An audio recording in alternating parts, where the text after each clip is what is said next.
tuanya. Hanya saja tidak ada nabi yang paling banyak dan paling enak diajak bicara kecuali Nabi Yahya ibnu Zakaria. Suatu hari, iblis menemuinya ketika iblis hendak pergi. Nabi Yahya alaihissalam berkata kepadanya, Abu Murrah nama sebenarnya adalah Al-Haris dan gelarnya adalah Abu Murrah. Allah subhanahu wa ta'ala menyebutnya dengan nama iblis karena ia terkutuk dari segala kebaikan dan rezeki saat disuruh sujud kepada Nabi Adam alaihissalam. Nabi Yahya alaihissalam berkata kepada iblis, Abu Murrah, aku ingin meminta satu hal kepadamu dan aku harap kamu tidak menolaknya. Iblis menjawab, iya, aku akan mengabulkan untukmu wahai Nabi Allah. Nabi Yahya alaihissalam pun menyampaikan maksudnya. Aku ingin kamu nampakkan bentuk dan rupa aslimu, serta memperlihatkan berbagai bentuk perangkapmu yang kamu gunakan untuk membinasakan dan mencelakakan manusia. Mendengar permintaan Nabi Yahya alaihissalam, iblis berkata, Anda meminta sesuatu yang berat. Permintaan Anda membuatku berada dalam kesulitan.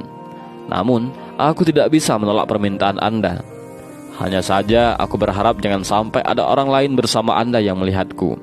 Dan akhirnya, keduanya bersepakat untuk bertemu esok harinya di saat siang. Pada keesokan harinya, pada saat yang telah ditentukan, iblis tiba-tiba muncul dan berdiri di hadapan Nabi Yahya alaihissalam. Ia melihat ketentuan Allah subhanahu wa ta'ala yang agung. Tiba-tiba iblis tersebut merubah bentuk menjadi mirip hewan yang buruk dan menakutkan. Bentuk fisiknya seperti babi, wajahnya seperti wajah kera, dan matanya memanjang sama seperti mulutnya. Dia tidak memiliki janggut, rambut di kepalanya jarang dan mengarah ke atas. Dia memiliki 4 tangan, 2 tangan di bahu dan 2 tangannya lagi di keningnya. Jari-jari tangannya ada 6, hidungnya menghadap ke atas. Ia memiliki belalai, wajahnya mempunyai tengku, kedua matanya kabur. Ia pincang, bongkok dan memiliki sayap. Baju yang dipakainya berkerut dan robek. Di atasnya ada berhala orang Majusi. Beberapa cengkir kecil menggantung di ikat pinggangnya. Lalu di sekitar bajunya ada 6 jenis minuman dengan warna yang beraneka ragam seperti putih, hitam, merah, kuning, dan hijau. Di tangannya ada lonceng besar. Di atas kepalanya terdapat telur yang di tengahnya ada besi panjang. Selanjutnya Nabi Yahya alaihissalam berkata, Abu Murrah, jelaskan kepadaku tentang benda yang ada di atas bajumu tersebut. Iblis menjawab, benda ini menyerupai milik orang Majusi. Aku yang membuat agama Majusi dan aku memeluk agama tersebut. Nabi Yahya alaihissalam kembali bertanya, jelaskan kepadaku tentang cangkir kecil yang bergantung di ikat pinggangmu bahagian depan. Iblis menjawab, wahai Nabi Allah, di dalamnya ada berbagai syahwat dan jerat perangkapku. Yang pertama-tama, aku jadikan alat untuk menjerat orang mukmin adalah wanita. Apabila ia tetap bisa taat kepada Allah subhanahu wa ta'ala, maka aku akan mendatanginya lewat pengumpulan harta haram, agar dia tamak untuk mendapatkannya. Apabila dia tetap taat kepada Allah subhanahu wa ta'ala dan hidup zuhud, aku akan mendatanginya lewat minuman memabukkan, sehingga aku bisa mendatangkan semua syahwat ini padanya. Saya memastikan ada sebahagian perangkap tersebut yang memperdaya orang mukmin meski dia termasuk manusia paling wara. Nabi Yahya alaihissalam bertanya, apa bentuk jerat tersebut?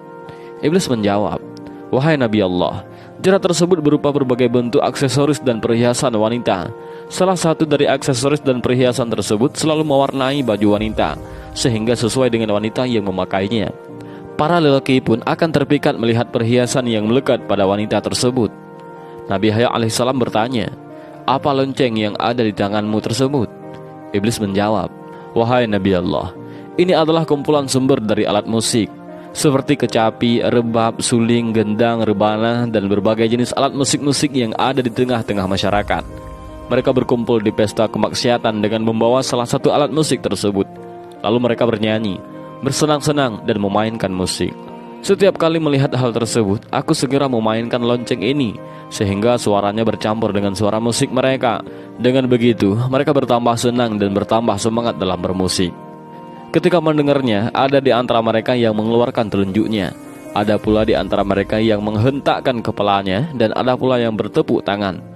Ini terus-menerus mereka lakukan sampai mereka puas. Nabi Yahya alaihissalam kembali bertanya, telur yang ada di kepalamu tersebut, telur apa? Iblis menjawab, jauhilah diriku dan perangkapku seperti yang telah dijelaskan oleh para nabi, orang-orang saleh, para ahli ibadah dan mereka yang wara. Anda harus menjaga diri dari godaanku, seperti halnya di kepalaku yang menjaga telur ini dari segala bencana. Bencana apa? Tanya Nabi Yahya alaihissalam. Laknat dan kutukan, jawab iblis. Nabi Yahya alaihissalam kembali bertanya, kemudian apa besi panjang yang ada di tengahnya?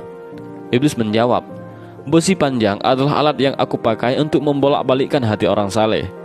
Nabi Yahya alaihissalam berkata lagi, tinggal satu lagi. Apa? Tanya iblis. Nabi Yahya alaihissalam melanjutkan, mengapa bentukmu sangat buruk dan jelek?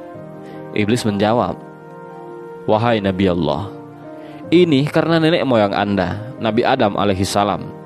Tadinya aku dari golongan malaikat yang mulia. Aku tidak pernah mengangkat kepalaku dari sujud yang kulakukan selama 400.000 tahun. Namun aku melanggar perintah Tuhan dengan tidak bersujud kepada Nabi Adam alaihissalam. Allah subhanahu wa ta'ala pun murka kepada aku dan melaknatku. Aku pun berubah dari bentuk malaikat kepada bentuk setan. Padahal tadinya di antara malaikat tidak ada yang rupanya lebih bagus dariku. Aku pun menjadi buruk dan menakutkan seperti yang Anda lihat sekarang. Nabi Yahya alaihissalam melanjutkan pertanyaannya, apakah kamu pernah memperlihatkan dirimu dan perangkapmu ini kepada orang lain? Iblis menjawab, tidak pernah. Demi Tuhan, semua ini tidak pernah dilihat oleh manusia. Hanya Anda satu-satunya yang aku muliakan dengan ini.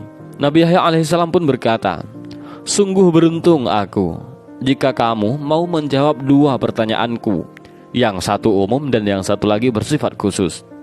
Dan iblis berkata, tanyakanlah wahai Nabi Allah.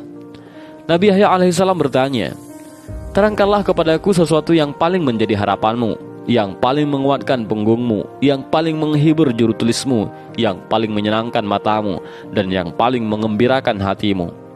Dan iblis pun menjawab, wahai Nabi Allah, aku khawatir Anda menceritakan hal ini kepada orang lain, sehingga mereka akan menjaga diri dari hal tersebut. Dengan begitu, semua tipu muslihatku akan gagal. Nabi Yahya alaihissalam berkata, dalam kitab suci Allah subhanahu wa ta'ala telah menceritakan kondisimu berikut tipu muslihatmu kepada para nabi dan walinya. Mereka pun telah menjaga diri dengan cara mereka. Sementara orang-orang yang sesat, kamu pasti lebih bisa menguasai mereka. Kamu dapat